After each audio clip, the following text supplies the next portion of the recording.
Welcome, everybody. It's time once again for the next chapter with Charlie Hedges as he explores turning the page on his life and yours.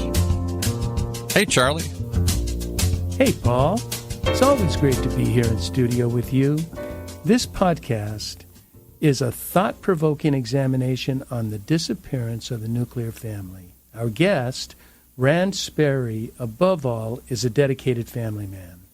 And in this show, we devote the entire second half to the value and need for family unity. In this time of vapid individualism, it seems that we have put all our eggs in the what's in it for me basket.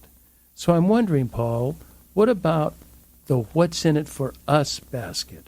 Rands Sperry gets very personal about his all-out commitment to his family of 6 children and 10 grandkids.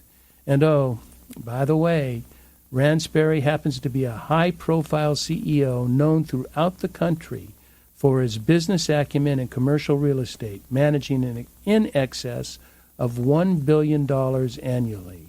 In addition to that, he also dedicates probably another 15% of his time to philanthropy.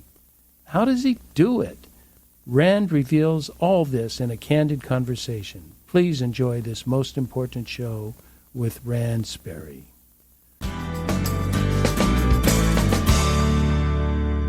Rands Sperry, welcome to the next chapter with Charlie. Thank you, Charlie. Nice to be here. Yeah, it's great to have you. I want to tell you and our listeners, Rand, that I am so looking forward to today's show because it is going to be a sort of a different take that we dive into in the next chapter with Charlie. And today's show will be a deep dive into what I'm calling the hungry hearts of our listeners. We all long for peace and safety and security and some form of monetary satisfaction. We hear it preached daily. But the question I am asking is, are we looking in the right places to devote our attention to accomplishing these activities? I wonder, is there something that's going on? And you are, I put you into 3 roles, and I know you have several more than that, but I put you in the role of business executive, philanthropist, and devoted family man. We're going to do an integration of those. And so before we take our deep dive into the nuts and bolts of what we will be talking about is the power of the nuclear family, I think it's important to talk briefly about you, Rand. You are, so our audience knows that you do indeed have credibility. Okay. You are literally a nationally known commercial real estate business executives, and your company manages in excess of $1 billion in assets annually.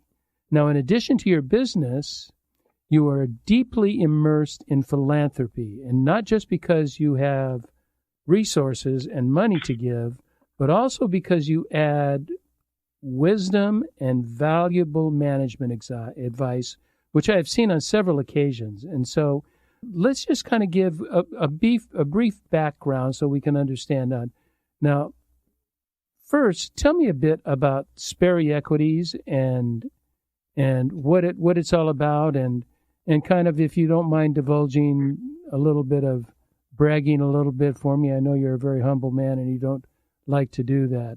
Let our audience know who you are business-wise. Sure.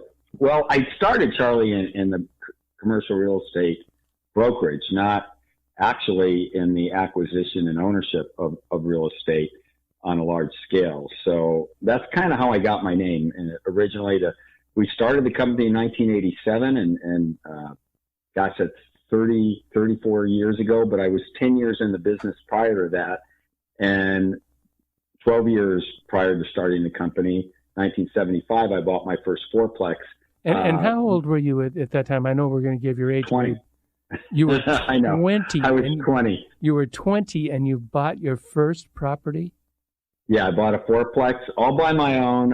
I didn't borrow the money. I earned the money working a night job after school. And my dad did have to co-sign on the loan at 20, but I was responsible for it, and I did well with it. I think I paid $45,000, sold it for 60, made like $15,000 on it in a year and a half, which was a lot of money back then. And then I kept reinvesting it. Anyway, but I got in the brokerage business and grew that from 7 offices in Southern California and Phoenix to 38 offices across the country through a franchise platform. And we ended up in the top 10 in the country. And in fact, in 2006, which was the high point until the last couple of years, we had hit $12 billion in sales, working with the brokerage community in collaboration with them, selling that much product. So needless to say, we're one of the top 10 brokerage companies. Now, I've since sold out of that one and brought in a new company. I now have 60 offices with about 300 or 400 people, and I'm growing that. And we are soon going to be international with a contract I'm signing in the next couple of weeks. We'll end up with 25 locations outside this country in the next 5 years. So that was my claim to fame. And then about 23 years ago, I started an equities division where we raise money from high net worth individuals, and we buy real estate in 9 different states. That's what I've been doing for the last 40 years. And that's what I put my $25 of investments into, isn't it? Yes, you're part of that. Thank you. No, thank you, because it was highly profitable. So you outlined your successes. What I am curious about, and it will apply to what we're talking about later, where did you find the confidence and the wherewithal as a 20-year-old to invest in real estate and to get involved in business when most kids are thinking about the next party, the next ball game, the next girl or boy they can date? And I'm sure all those things were roaming through your mind at the time, but you nevertheless had the wherewithal to get involved in business. Where did that come from? Well, it came from going to a public university. I went to the University or Cal State University, Long Beach. And because I was working part-time, but really I was probably working 35 hours a week and loved what I was doing. I worked in an emergency room doing triage. And so in order to stay full-time in college, I had to take some night classes. In the night classes are more mature individuals. You're not hanging out with your frat brothers. You're hanging out with people that are trying to grow both educationally, financially, take care of their families. And there was a lot of talk about real estate. And in fact, that was my minor in business was real estate. And these guys were all hyped up about the market. It's 1975, 76. Things are starting to happen. Right. And, or actually 1974. Surrounding myself with those type of individuals got me thinking I can do this. And I really wasn't scared. A lot of people would be scared, but buying that fourplex, I was so excited. I couldn't wait to be a landlord. I thought, this is so cool at 20 years old. And it was only 4 units. I go, that's easy to manage. And it was. And so I just jumped into it and loved it. And, I was financially rewarded. And so I decided, instead of going to law school, that I'm going to just go out and be a broker for a commercial real estate company that focuses at the time on apartment buildings. But I think it was being around a more mature group of people as a result of going, half my classes were at night. So it was more mature group of men and women.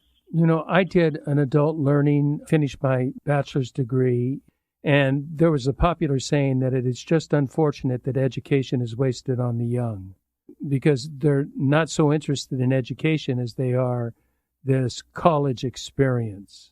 Right. And not what they can learn. And it sounds like that's not the approach that you took.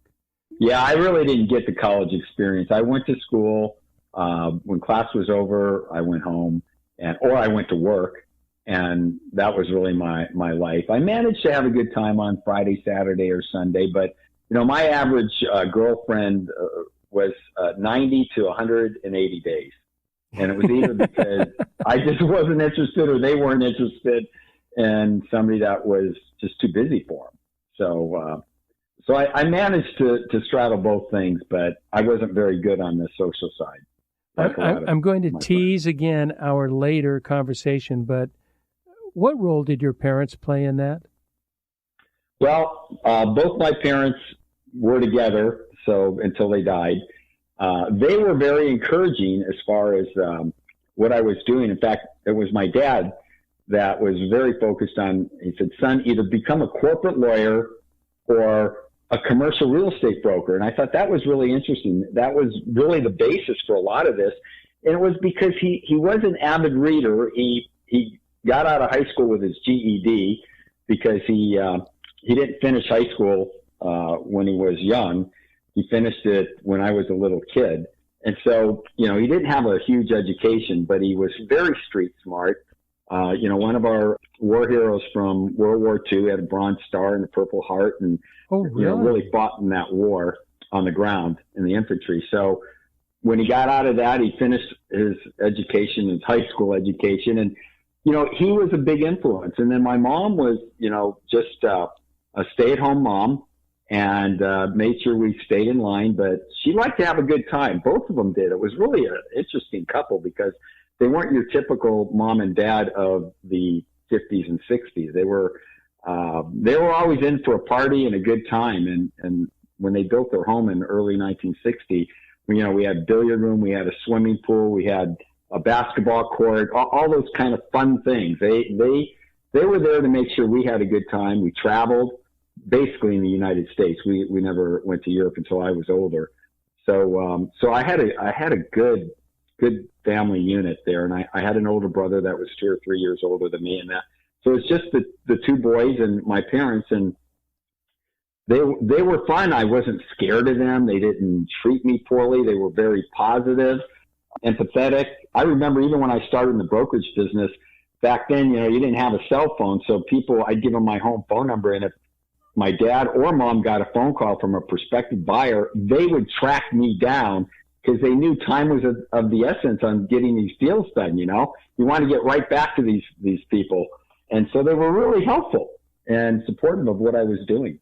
Yeah, we're going to get into that later, but the supportive family is just, as we're going to, I hope, discover today, is how critical that is. And just before we do that, as I said, you're a business executive, nationally recognized, soon to be internationally recognized. Your company is extremely successful. So you not only have the Sperry side of business, but you are not involved in charity in a light way, in philanthropy in a light way. It's almost as if you have a full-time job in philanthropy. Well, that's how we met. That is how we met, and we fortunately agree on many things in the organization, and currently serve on the boards of charitable organizations as an executive board member or an advisory board member. Is that correct? Yes. So how many boards, tell me this, how many boards do you serve on either as an executive member or an advisory member? How many do you serve on today? And how many would you guess you have served over your lifetime? Well, I was prepared to answer the first one, but I don't know about my lifetime. I know this is really ridiculous, but 1, 2, 3, 4, I'm just counting on 5, 6, 7, 8. Right now I'm currently on 9, and I probably another half a dozen prior to that. So probably 15 boards. First of all, how do you take it working in boards? But then secondly, how do you have time with your business and your family? How do you have time to spend so much? Because what you do, I know for our charity, you're very involved. You're involved in planning and advising, and you just won for Wells of Life. You and your wife, Rosemary, received the award for, it's not Donor of the Year. What was the award for? Humanitarian. The Humanitarian Award for the year for the most impact on the organization for the year. How do you find time for that, Rand? You start young. I was 45, probably, actually my oldest kid was in first grade when I got on the school board of the school he was on. And ultimately, I ended up helping them raise money and then followed him into high school and all the other kids, and ended up 11 years on that board and president of that school board. And, you just take it a day at a time. I'm in the commercial real estate business. I learned very quickly that you hire people to support you in what you do at a much cheaper rate than what you're worth, and things work out when you do that. For example, I realized very early on that I shouldn't be doing work that an assistant can do. We used to call them secretaries or work assistant. I'd hire someone and teach them and train them to do that so I could spend more time with clients. And then as you build the organization, you build under you people that can do the work of what you did do, and then you advance further. And then as I got more or less a good running machine below me, it freed me up to do things in a philanthropic world. But it also, before that, it gave me the time to spend with my kids. And when I say that, I mean the plays, the sports, the going out to dinner, and then traveling with them.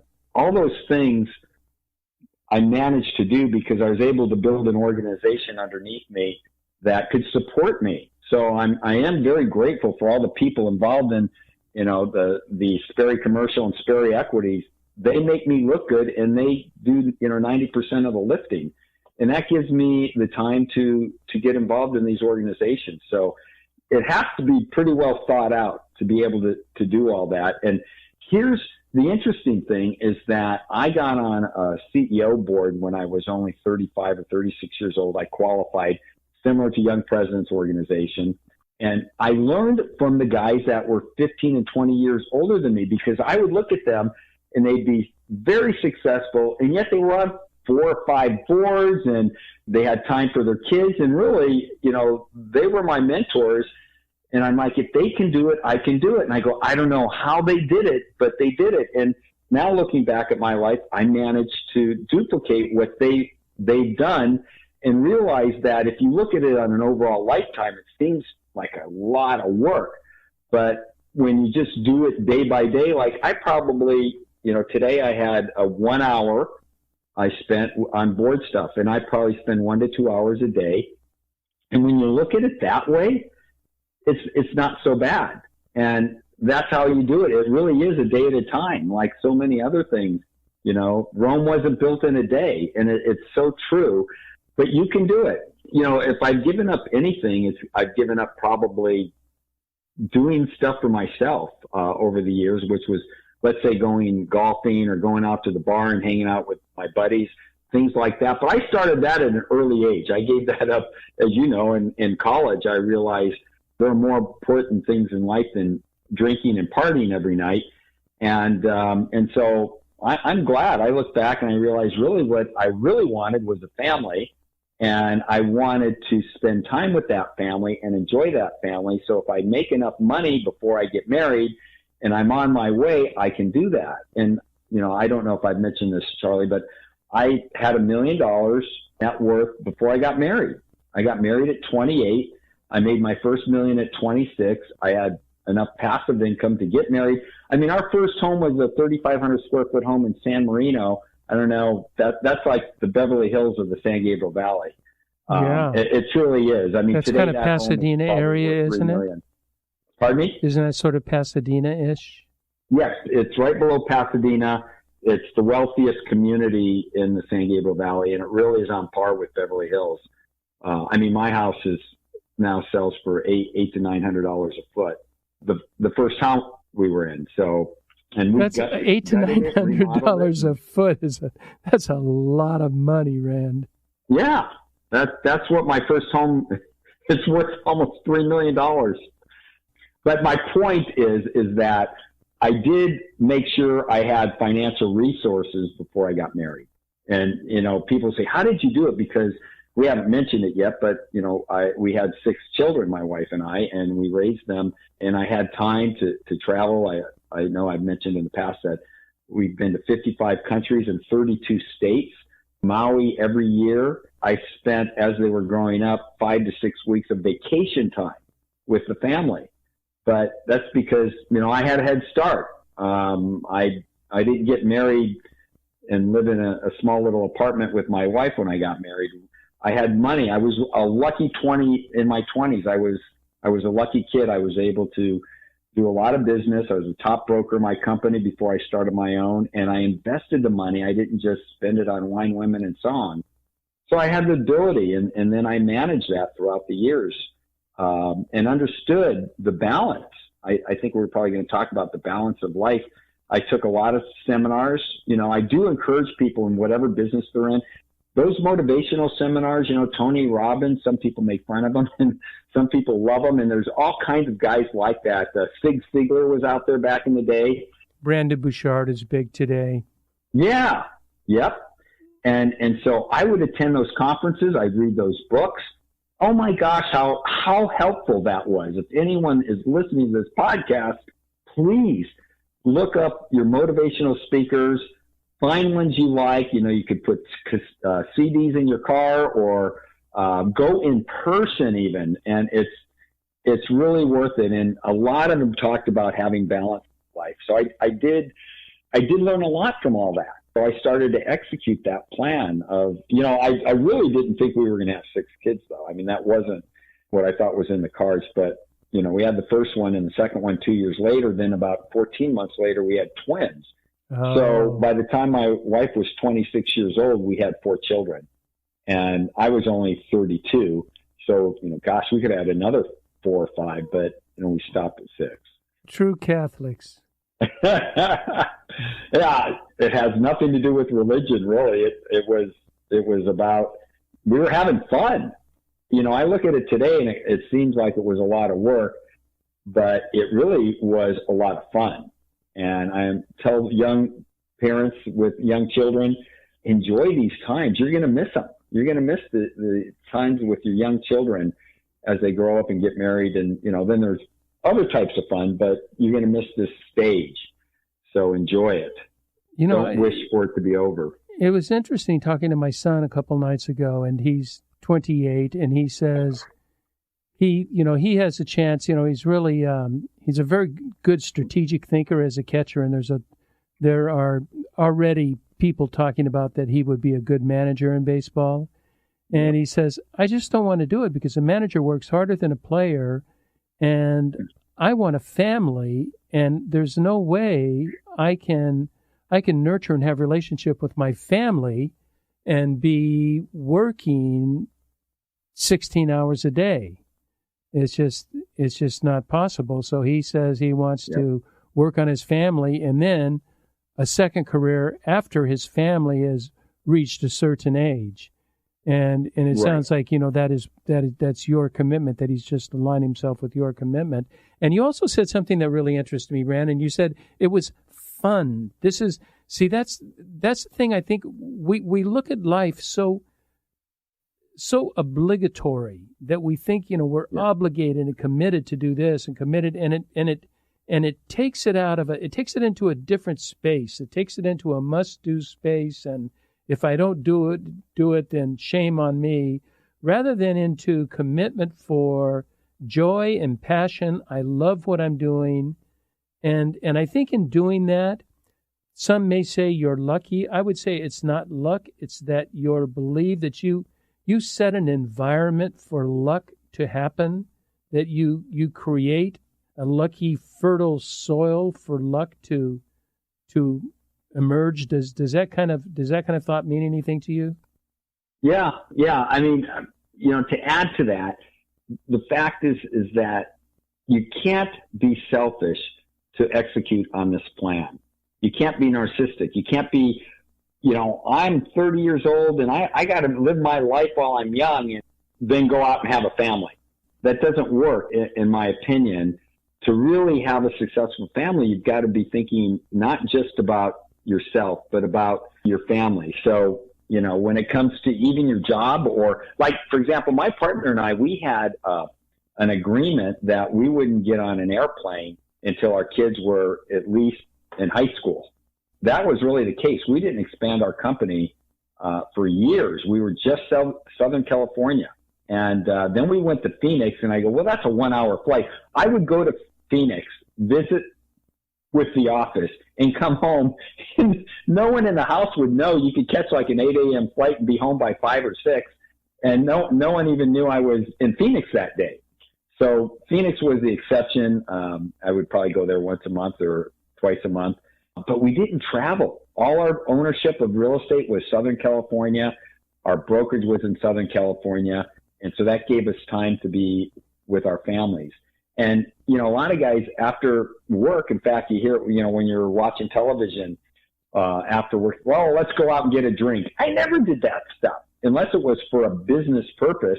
I went home to enjoy my family. And so I've never felt it to be an obligation. I enjoyed that. And I thought that's really why I'm working, because honestly, if I didn't have a family, I already could have what I want, in terms of, I already had been to a situation where I could have a place on the beach and a fancy car and all that. But, without those other people in your life, I don't think that's so much fun. So Rand, what I want to do is we're going to take a break.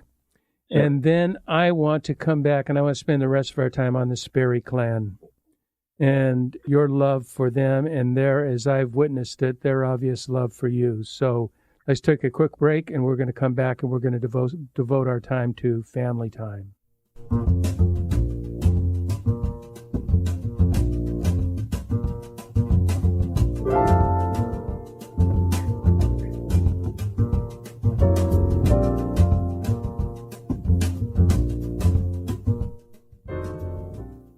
Hi, this is Charlie Hedges, and you're listening to the next chapter. And my special guest, Rands Sperry. He's a nationally and coming internationally renowned business executive. He's a very influential philanthropist, but most of all, he's a father, a family man. He's a son. Family is really important, and that's what we want to talk about for the rest of our time. And I think this is going to be the new and interesting information that we're going to offer. Now, Rand, in a minute, I want to talk about your immediate family, kids and grandkids and what all. But first, let's talk about your amazing wife, Rosemary. How does Rosemary influence you and the love that is so prevalent in the Sperry family? From day one, she's influenced me. For example, when I first met her, I think on our second date, we ended up in a clothing store, a men's clothing store, and she changed my whole wardrobe. Yeah, and you're a pretty good dresser nowadays. Yeah. So I can thank that to her because, you can make a bunch of money, but it doesn't mean you know how to dress or act or behave. So she really was good at that stuff. She grew up in a very proper household with a dad who got his MBA from Harvard and was a CPA. And so it was good. It rubbed off on me, and I've been very appreciative of that. But she is also a very positive person and very passionate about, I get to tell you, any little creature that has 2 or 4 legs, she's very loving towards them. And she was very positive in my business world, too, because her dad, besides owning a CPA firm, he also had side investments. And so she understood the business world meant you have to go to business meetings, and oftentimes my father-in-law would take his wife. So she understood that she was going to have to be involved in meeting all the people that worked for us and going to events and things. She was a great first lady of the company. Oh my goodness. Yes. And so she was very, and I would get up there almost every award ceremony we would do when we're honoring all the people, and always thank my wife for her support. She'd roll her eyes like, what did I do? And I don't think she really understood or does understand how important that is. She could have been a very negative person and, why are you signing a loan, and for $5 million? Couldn't that hurt us? And, why are you opening another office? Isn't that risky? That type of stuff. And she wasn't that way at all. I'd say, yeah, we're going to open up an office in La Jolla. Oh, that sounds good. When can I go down and check it out? That she was not a risk adverse type of partner. And so she was very supportive and thought, if I do something, it'll turn out just fine. And so she actually got me to believe that. Yeah, without that influence, if we're having to fight internally at home about what you're trying to do in business and what you're trying to pursue, the goals and your objectives and your hopes, if you're not in sync with your wife, it's not a pretty picture.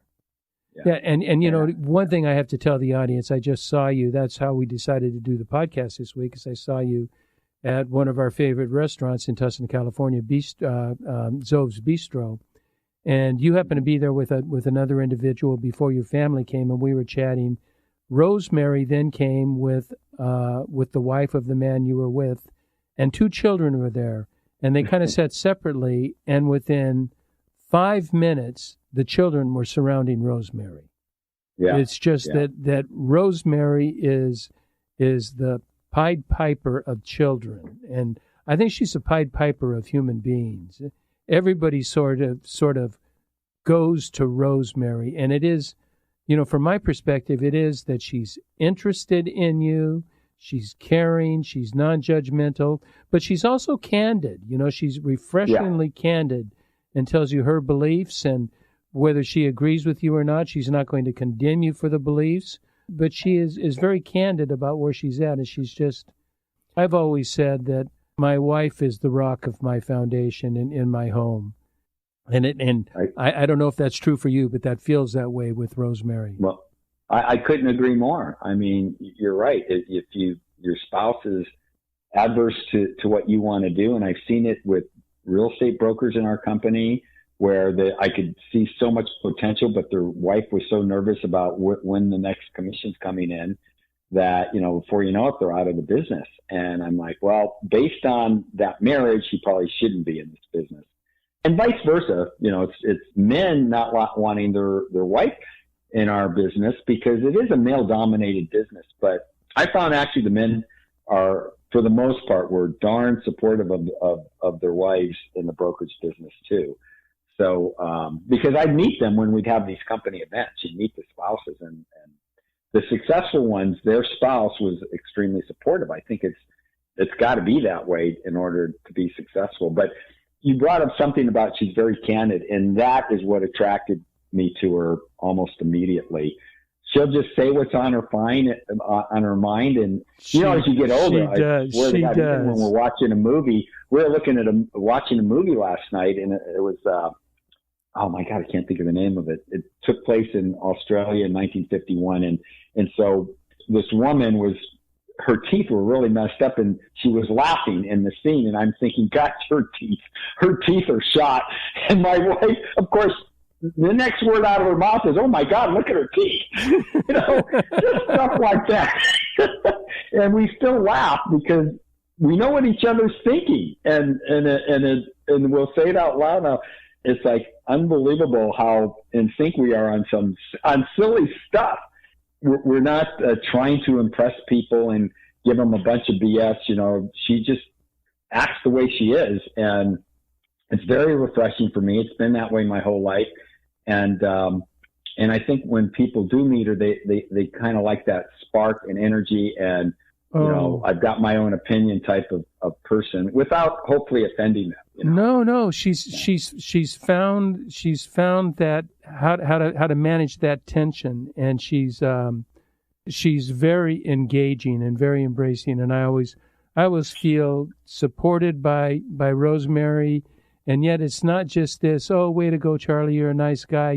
There's some depth to it. I feel like there's sincerity because she is candid, because she tells it like it is, that it makes what she has to say even more valuable. Where I want to go now, Rand, I want to talk about the demographics of your basketball team with a reserve player. Okay. So explain to my audience what a basketball team with a reserve player is. Well, of course, that's six children. And they're 10 years apart from the oldest to the youngest. And as I mentioned earlier, 4 of them are within 3 years and 4 months apart. So less than 4 years, we had 4 kids. And so it almost from the beginning, when you think about it, we had children in our lives, and mayhem, I guess, as you could call it. But very controlled and very fun, like I said. I think, Charlie, the thing is, I can take some credit, but really probably 80% of the kids is Rosemary. I mean, she really was involved in their lives and loved having children. And, she kept them happy and always interested in doing stuff. When they come home, sometimes I worked out of the house, they would be singing, and I'd get annoyed because they'd all come in singing whatever song was on the radio as they were coming home from school. And, but that's the way it was when I grew up. My mom was that way. She loved all the songs I loved and would play them as we were in the carpool coming home. And so she was very similar in that sense and having a lot of fun with the kids. Now, I was the one that kept them in line more than her, especially when they got in trouble at school. I was always like pro-teacher, and she was always pro-child. Well, that teacher must have said something. I go, now, Rosemary, we got to listen to what the teacher has to say. Maybe our kids did something wrong. And so it was a good balance. And I think that was important in raising them and that. And then I'd be more flexible in letting them have things than she would. She would get upset when I go buy them trinkets or things. Trinkets. So we don't want to tell our audience what trinkets are in the Sperry family. Don't think they're little bracelets, made of cloth. Yeah. So really, it would what you're asking of me, but here's the end result. The end result is these kids all grew up. They found terrific spouses. 4 of them got college education. 2 of them started as entrepreneurs right out of high school, and they're all pretty darn successful and at young ages. And, I knew they would be. You could kind of tell by the time a kid turns 12 or 13 years old that they're where they're heading in life and the maturity level. In fact, as you mentioned, I have scholarships for kids. I actually have 27 scholarships, and a number of them are for young adults, teenagers through college. And I read some of their bios, and I look at them. I go, these kids really have their head on straight. They're very mature for their age. They're going to really do well. And it wasn't all about the grades. It's about extracurricular activities and even how their outlook on life at a young age. And that to me was more impressive than just their GPA.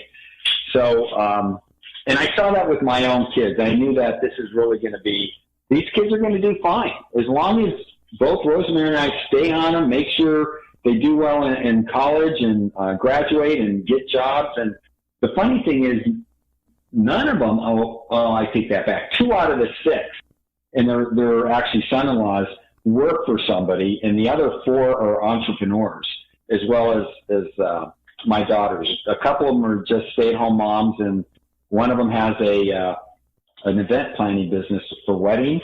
And of course, not just your ordinary wedding. She's done quite successful, isn't she? Weddings. Yeah. And high-end stuff.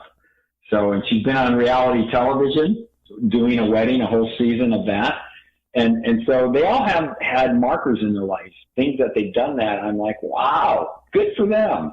You know what I want to get to, Rand, is what are the inputs that lead children to that? And as you're explaining your combo package with raising your children with you and Rosemary, and then with Rosemary's love, do you feel that love is much more caught than it is taught, as is family commitment is caught, not taught? You can say all these words, but if you don't demonstrate them in your life, your children are not going to get them. They're just false words. My God, you hit the nail on the head. It is. You are so right. It isn't about what you say; it's what you do.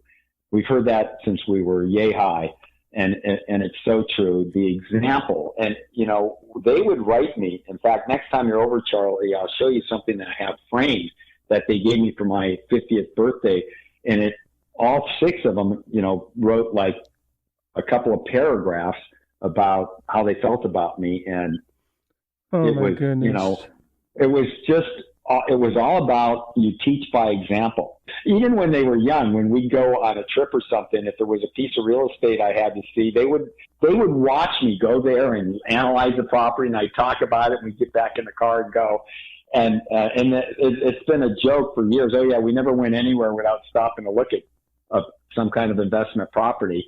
And so I think the reason why they wanted to be entrepreneurs is they wanted, you know, their dad's life. They go, I like what my dad has done, and I want to be that way.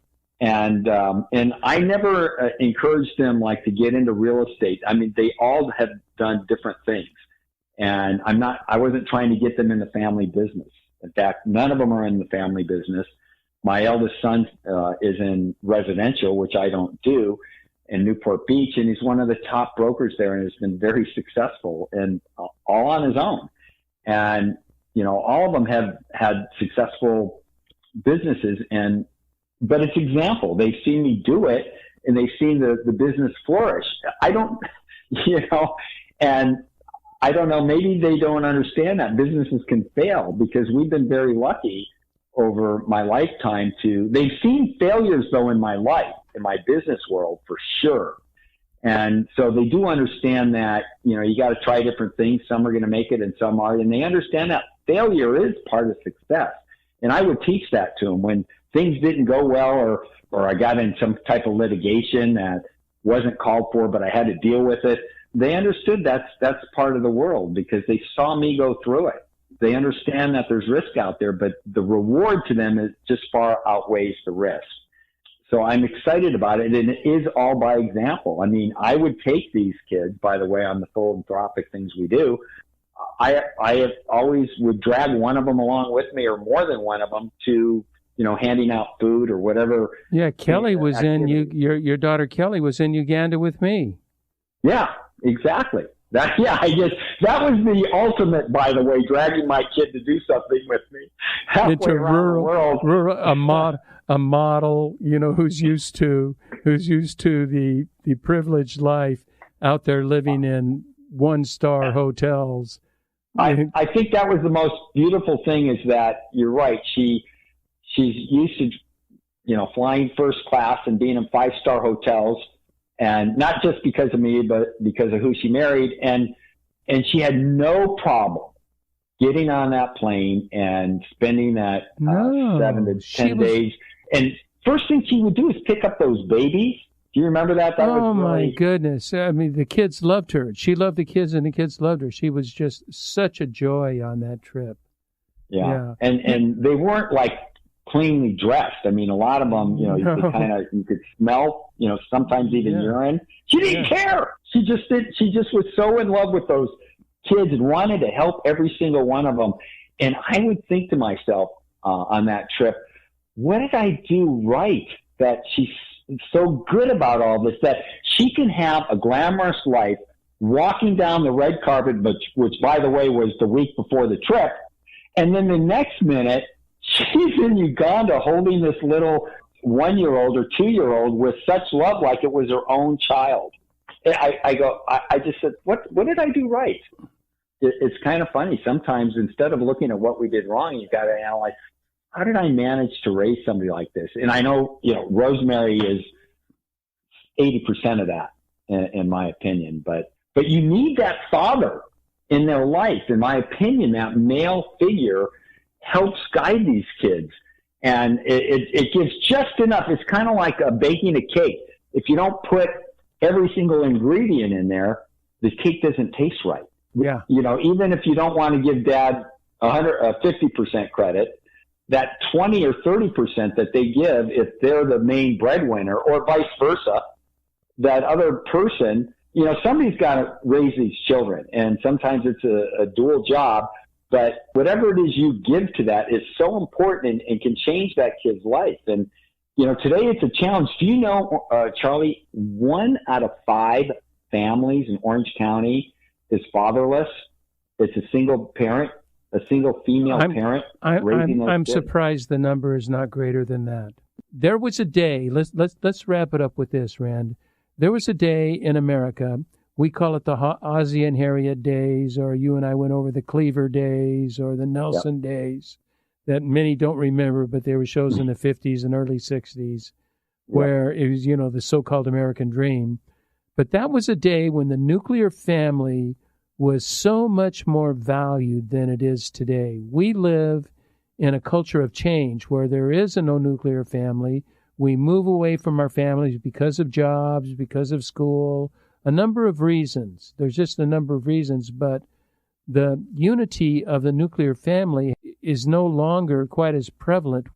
Do you have any ideas as to what you attribute that to? Yes, I do. The further we move away from religion, and I'm not talking about Catholicism, and not just Christianity, but any type of religion, that whatever your preference is, the more it tears down our society and the nuclear family. And if you look at how many people believed in God 30 or 40 years ago, and I think it was 70 or 80%, and the numbers almost dropped another 20% from that number, I think it drives the nuclear family further apart. I really do believe the more we take faith out of our lives, out of the workplace, out of things that we hold near and dear, that I think it really has hurt the nuclear family. And I would say that is the number one cause of the breakup of the nuclear family, is the lack of belief that there's a God. My listeners will hear this for the first time, but that is what I am feeling is the focus of the next chapter of the next chapter, and that is a focus not on a particular religion, but on the divinity that created the universe and is within the universe. And that when we align with that, we are aligned with intention. And I think family and nuclear family are in the divine intent of the way we were created. I think that is so important. And I said I wanted to close with that. I just want to give people an idea of how exemplary and unusual your family is. How many, just kind of give me numbers without going into a lot of explanation. How frequently do you gather together as an entire family? We probably, well, it's hard during the pandemic to say that, but typically at least twice a month. Like what you would experience typically at a Christmas holiday, that type of event, we'd experience at least twice a month. But because there's 6 kids, there's always 2 to 3 that are here almost daily. Like when I walked in, I had grandchildren from 3 different families as I walked in the door. And that's why I'm hiding in my study here. I think they left now to go home, but that is not uncommon 3 days a week to have some of the grandchildren over. We're very fortunate. All our grandchildren right now live in Orange County. So from Newport Beach to down the street. Kelly lives in Orange County? No, Kelly lives in Studio City. But I mean, as far as the grandchildren go, all the grandchildren are local. As far as our children go, I know Kelly right now, she's in Australia. They'll be back the end of the month, and I bet within 24 hours she'll be at our house. She is so starved to see the family. She's never been away for 2 months, and so this is a big deal. And she FaceTimes every day or every evening, because it's Australia, it's morning there, and when it's evening here. And I see all the kids at least once a week, all of them. And so, I mean, who gets to see that? You know, when they're married with their families. I know. And typically it's, depending who it is, it's 2 to 3 times a week. So I really am fortunate that investment I made really paid off. And it just, happenstance, because they love the weather here. They didn't want to move out of state, and they managed to bring, because 3 or 4 of the son-in-laws, 3 out of 4 are from other states. They're not here, and they moved here and said, I like it here. And so we were fortunate that our daughters ended up here close to us, and I think they enjoy being part of a big family. None of them have more than 1 or 2 siblings, so the in-laws like being part of this big family. Sometimes it annoys the hell out of them, of course, but I think they... Of course, and unfortunately, I know families, and it's happened within my family, that family members that annoy the hell out of other families disenfranchise other family members to where the families are just split apart. They won't talk to each other. They have anger and misunderstanding, and it seems that you have been able to have grace and forgiveness come over the top of that. I want to encourage our listeners too that you don't have to be a Rands Sperry. You don't have to start this when your kids are. It's easier to start it when your kids are young, but as your kids grow older, the more you grow in love, and I would really emphasize listening and not judgmentalism, accepting where they're at, trying to understand where they're at, understand they're adults, they're on their own, they have their own minds, and that when we respect that, they want to be with us, rather than us lecturing parents, telling them, you need to be doing this, you need to be doing that. After a while, it's just a repeated message that's noise. It's merely noise. It's not impacting their lives. I'm so about kindness and compassion and love and acceptance. That is what I see in the Sperry family. And Rand, I just want to thank you for taking the time with me today. You are so enlightening, so encouraging. You are one of the finest men that I personally know, and I consider it an honor to call you friend. And well, thank you, Charlie. Thank you so much. And I also want to thank all our listeners for tuning into the next chapter with Charlie. And until next, this is Charlie Hedges signing off. Bye for now.